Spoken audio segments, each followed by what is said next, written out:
Mick, Mackie, Stone and Squad made a great map called Battle of Gods, and it can be played with 1 to 8 players. Feel free to play it right now or after this review, as this map is not susceptible to any spoilers.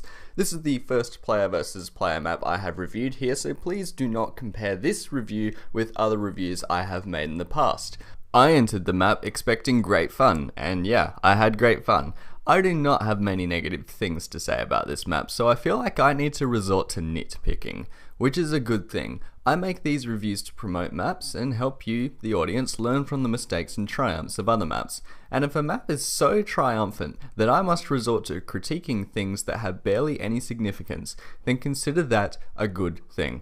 Also, click the link in the description if you want to see a live commentary of myself and my buddy Winker the Sage playing this map. That way you can see exactly how the game works and our exact thoughts at the time. I also suggest that you check the original videos by Mick, Mackie, Stone and Squad to see their tutorials, and of course they're the makers of this map, so they deserve views on their channel. So for those who haven't done that yet, I'll quickly recap what the map is about. In multiplayer, you play as a god of your choice. The goal is to go to the tower in the center of a map, take a relic, and bring it back to your base before the other players kill you or do the same.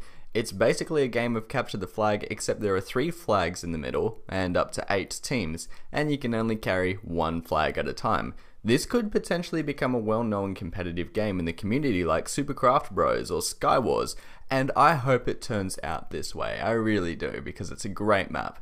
So as usual, I shall start by talking about the way the map was presented. Okay, so many people criticize map makers who use ultra detailed models because they look out of place in the Minecraft universe, and so we should stick to using low poly models to help them fit in with Minecraft.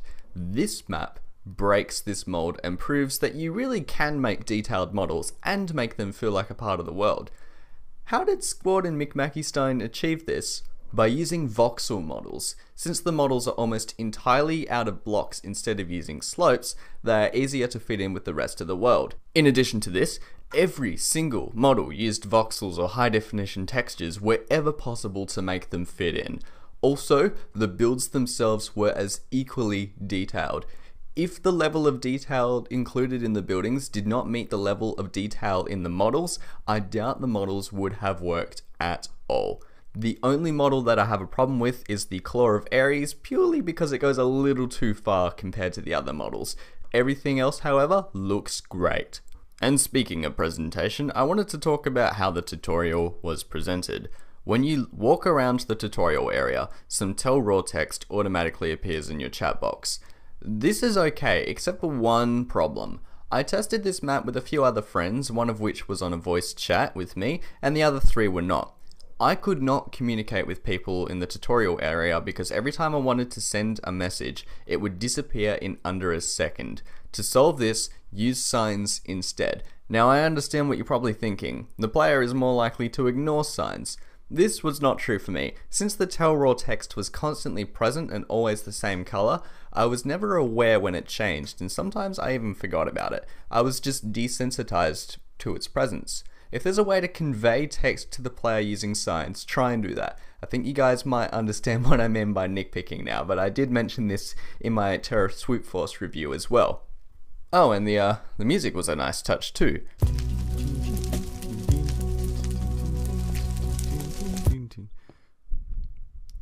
Oh yeah. Oh yeah.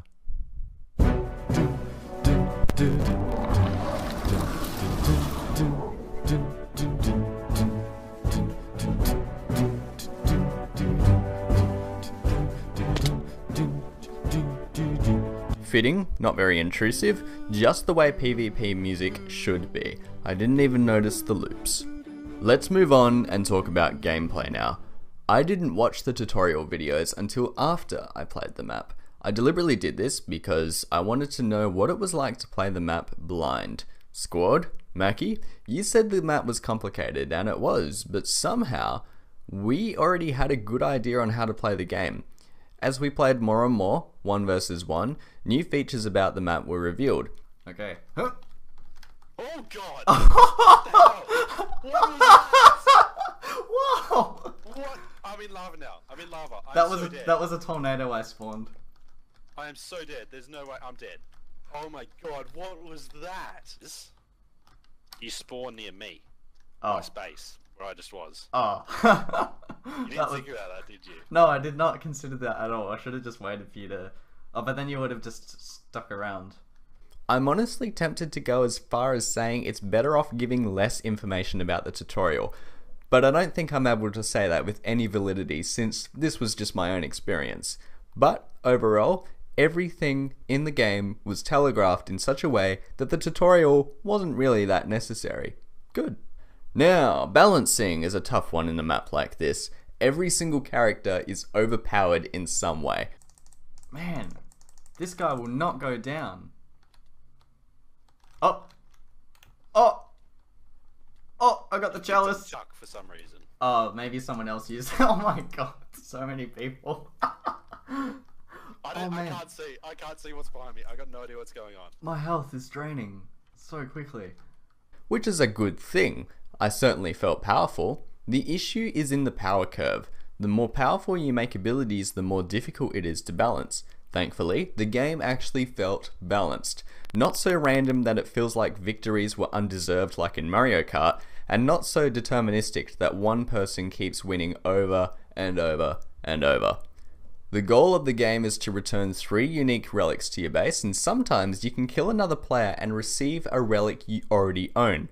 This is a great way to prevent powerful players from constantly triumphing over one another, and makes it more difficult for a powerful player to simply kill everyone and win in under 10 minutes. It gives other players a chance to catch up. It's an unusual but excellent design choice which keeps the game close. I like how every single character has a unique and crucial advantage over one another. Hades has powerful attacks and immunity to lava to bring down opponents quickly. Ares has a powerful healing ability and speed ability which allows the character to get relics quickly and get out of harm's way easily. Hermes can levitate and get over obstacles and hide in difficult to reach areas. Apollon can take down enemies from a distance and stop players from getting near the character, and also take down characters running with the relic at range. Zeus is a primarily defensive character who is nearly impossible to take down once he has the relic. Hephaestus is a mid-range and mid-damage character who is a great all-rounder for experienced players. Poseidon is fast in the water and therefore difficult to stop once in his base. He also has abilities which will allow for a quick escape and is tough to pin down. Aphrodite is weak, however he is fast on land and can easily slow down opponents, balancing his weakness very effectively. Side note, I like how there are exactly 8 characters.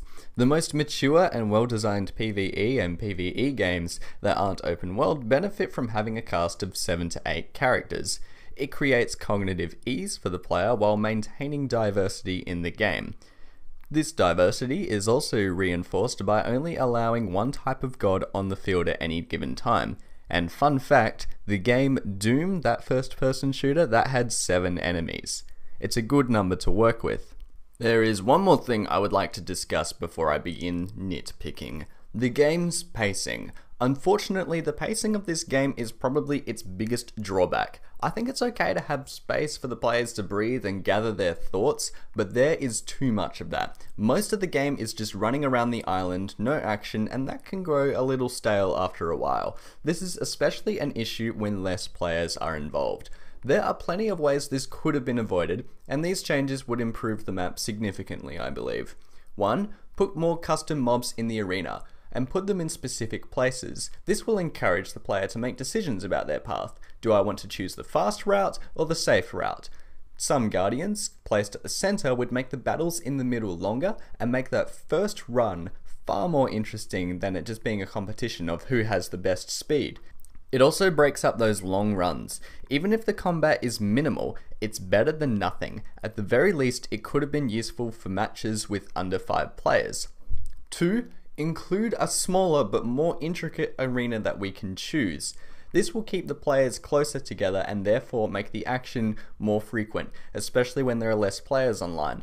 3. Boost the players' speed if there are less than 5 players on the map. Again, this will bring everyone closer together and make for better pacing as there's less just running around, actionless experience. That's all I really must say about the multiplayer game. I'm not going to talk about single player too much because I do not see it as a crucial part of the game. It's a PvP game at its core, so I'm not going to spend 10 minutes talking about something that isn't really important in the grand scheme of things. I'm glad it was challenging, I'm glad it exists, and I'm glad there are so many different combat encounters in it. Okay, so let's begin the nitpicks. Nitpicks are just things that aren't important to the map, but could have been improved, very, very minor. So, the chests aren't locked, and I can therefore put items in them. Here, let me fix that for you. Okay, so here's a chest here. I can open it and close it like a normal chest. What I'm going to do is just going to put down a command block, and I'm going to give it the lock tag. Okay, so let's just call it A in this case. And once I activate this command block right here, you'll see that I can no longer open the chest. Now it says here chest is locked, might not want that, so what we're going to do is we're just going to give it a custom name, which is just a massive series of spaces, and we'll just block that off there. So we'll do that again.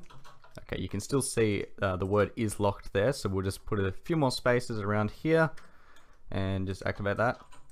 Still makes the sound, but you can edit that out with the resource pack, but as you can see there's nothing here and I cannot open the chest. If you die in single player, you should honestly just lose the game and be forced to start again.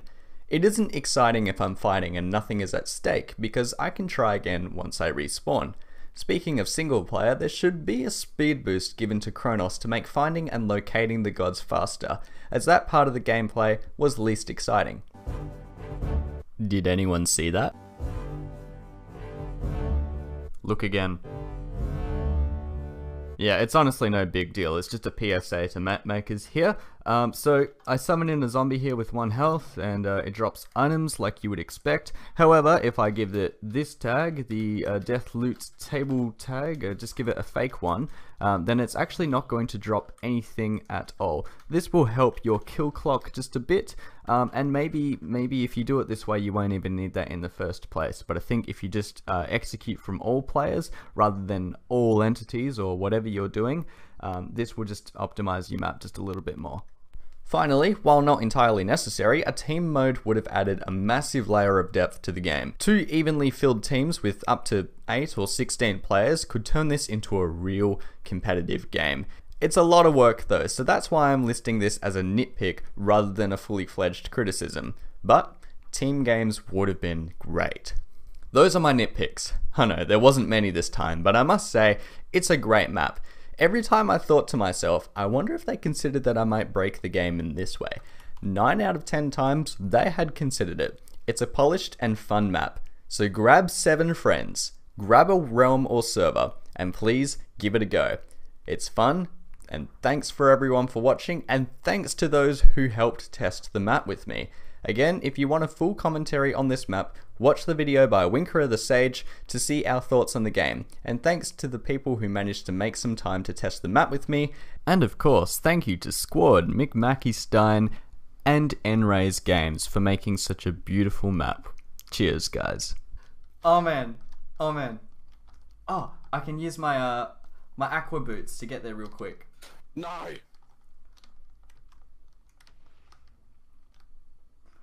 Oh man. I can't aim. Yes! Oh god, GG. GG. That was intense. That really was. Yeah, GG.